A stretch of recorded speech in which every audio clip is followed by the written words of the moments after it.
Finally mission complete. So नाशिकला जाण्यासाठी मी रॅपिडोनी दादर स्टेशनला पोहोचलो.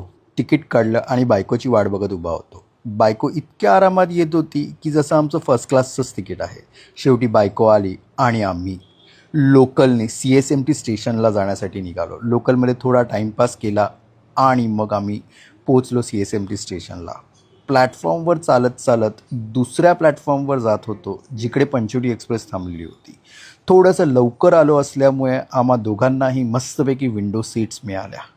गाडी सुटायला वेळ असल्यामुळे मस्त एडिटिंग करत, रील स्क्रोल करत आणि एवढ्या गरमीमध्ये सुद्धा मस्त गरमी करून कॉफीचा आनंद घेत होतो. शेवटी ट्रेन सुटली आणि सुटल्या सुटल्या बायको इतक्या आरामात झोपली जसं AC मध्येच झोपली आहे.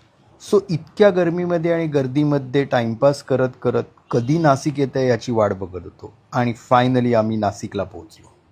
आधी मी उतरलो आणि